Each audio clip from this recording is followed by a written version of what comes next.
What it do, flight crew? FTC. Flight team stand up! FTC the strongest. It's finally August. We got LeBron is working on his next super team. Check it out. Only 3 weeks into Jimmy the Howard offseason, and already the league looks like a completely different place than it did. Look at the title, first of all, bro. First of all, he's been making the super teams. He started that. He needs a super team for the rings. Almost forgot to say that. So far this offseason, 85 players have either signed to a new team or were traded to a new team.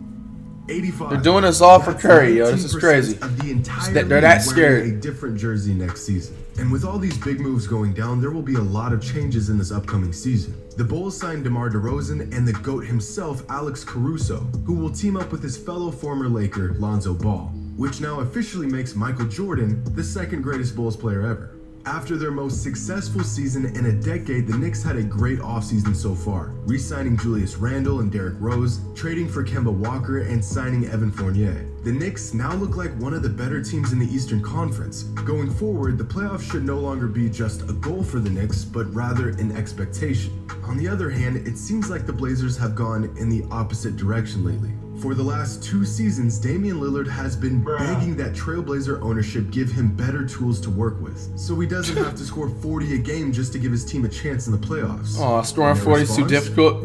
Curry does better. Cody Zeller, Ben McLemore, Tony Snell, while simultaneously losing Enes Kanter, Zach Collins, and Carmelo Anthony. I mean, there's bad off seasons, and then there's this. At this point, it's almost like the Blazers want Dame to leave. Because in today's league, any player can leave at any time. In the last 2 weeks alone, the combined contracts of every player that has been signed or traded to a new team are worth... Y'all ready for this number? Yeah, that's... All right, that's good. Okay. All right. Okay, that's good. Who's talking? Slices! $1,697 million, which at face value just sounds like an astronomical number. But for reference, in the entire history of the WNBA, which has been around for 25 seasons, there have been a total of $271 million worth of player contracts. Which means in just the last 3 weeks, NBA players who were signed or traded to new teams have agreed to over 6 times more money in contracts than every single WNBA player in the history of the WNBA. All of these contracts were signed in just 20 days. All of these contracts were signed over the course of 25 years. Sheesh. But this number doesn't even include the contracts of players that re-signed with their current teams over the last 3 weeks. If we include those contracts, this insane number inflates all the way to $3,683 million, including Steph Curry's 4-year extension for $250 million. Curry got the big racks. Stephen Curry will have made more money than every single WNBA player ever. That's wrong for doing that comparison. But Stephen Curry is the kind of player that you pay whatever you need to keep him around. He demands that type of money. He's the best player to ever play the game. Because for every good he honestly deserves $400,000. There's about a dozen bad ones. The Miami Heat just re-signed Duncan Robinson for $90 million. $400 million, to be exact. The largest contract of any undrafted free agent in NBA history. And I'm happy for the guy. But that also means that next season, Robinson will be making more money than players like Jordan Clarkson, Christian Wood, and Jonas Valanciunas. Sheesh. On that same note, Duncan Robinson's got the teammate bag. Jimmy Butler just signed a max extension worth $184 million. Hey. Now, don't get me wrong. Butler is a great player. Look what they just said. This is what waking up at 5 a.m. gets you. Christian Wood, take it as inspiration. Still doesn't win a ring though. Duncan Robinson's teammate Jimmy Butler just signed a max extension worth $184 million. Waking up at 5 a.m. do that. Butler is a Go great get player, that. but this contract is extremely hefty for a guy who just averaged 14 points per game in the playoffs while getting swept out of the first round. This contract means that when Jimmy Butler is 36 years old, he'll be making nearly $52 million in the final season of this 4-year deal.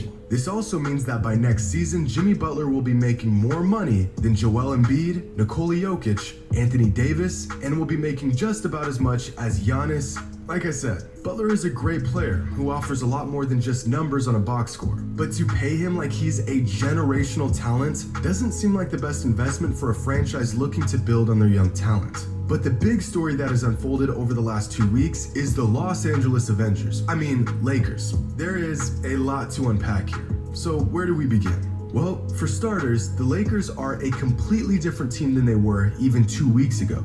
Of the 15 players currently on their roster, 8 of them were not on the team last season. These new players include Russell Westbrook, Trevor Ariza, Malik Monk, Kendrick Nunn, Dwight Howard, Wayne Ellington, Kent Bazemore, and Carmelo Anthony. This new Lakers squad is so new that the longest tenured player on the entire team is LeBron James, who's been on the Lakers for 3 seasons. Yeah. And equally as shocking as the complete overhaul And the of their scrotum, roster man. Y'all is heard the about age that of boy this roster. fumbling? Now, Sheesh. the average age of an NBA player last season was 26 years old. The Oklahoma City Thunder had the youngest roster in the NBA with an average age of just 22.8 years old, which just makes me feel old and stupid and ancient. But the Lakers, on the other hand, have a roster made up of players with an average age of 31 and a half years old.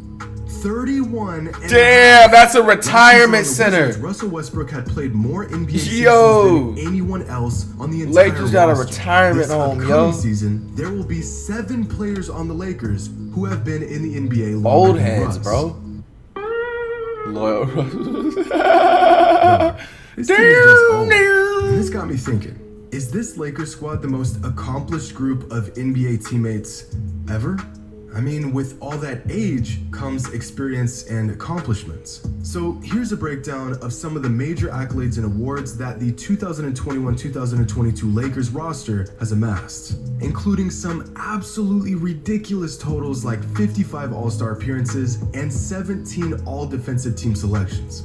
If we compare these numbers to, let's say, the 2017-2018 Warriors, it's not even close. Yeah, stop That's trying to because copy this the isn't a fair Warriors. comparison. Don't even come At the close. time, the stars of the 2017-18 Warriors We're only watching the were all in their Los prime with Angeles a lot of Lakers years games left for to play and a lot of Carmelo. awards left to win. But the exact opposite Bro, can it's be gonna said be a about this fire Lakers NBA team. season, Most though. of the big names are past their primes. Their best days on the court long behind them. So instead of comparing them to the Warriors, let's try to find a more suitable comparison. What about last year's Nets team? Still, not even close.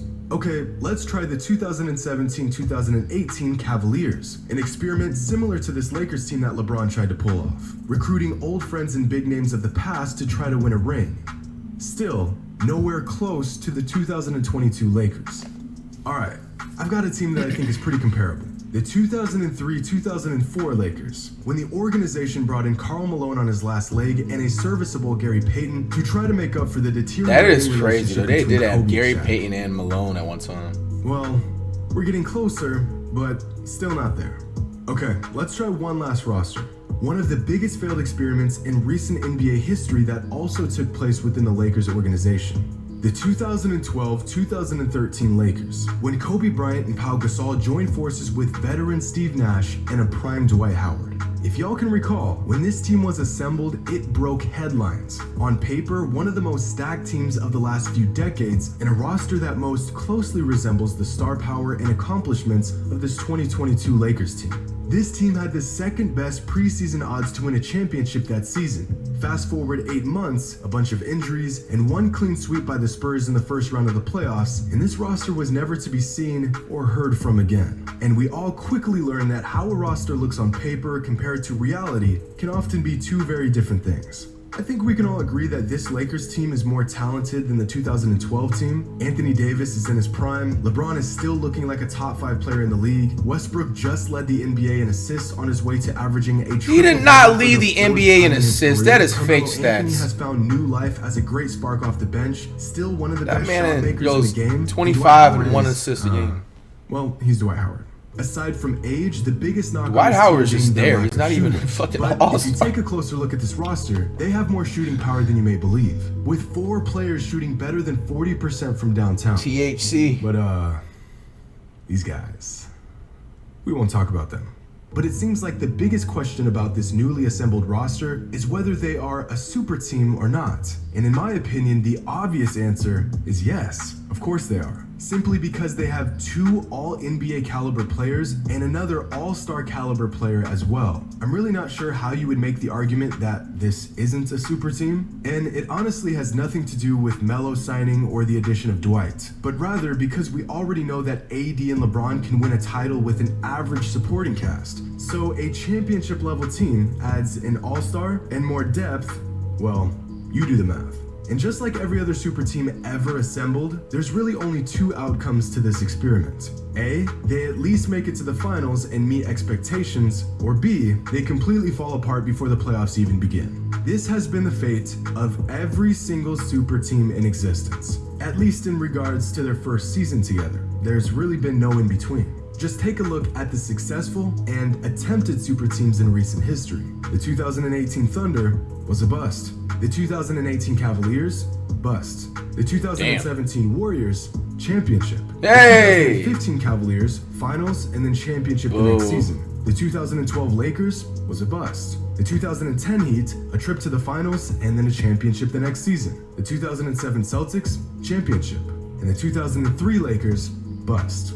This is just the fate of super teams. And with the 2021-22 Lakers joining this list, it's only a matter of time before they meet their fate as champions or just another addition to the expanding list of super teams that were a bust. Hope you all enjoyed, and as always, until next time. Hey man, this is your man coming up with your ass, man. I wrote it for a minute, mate.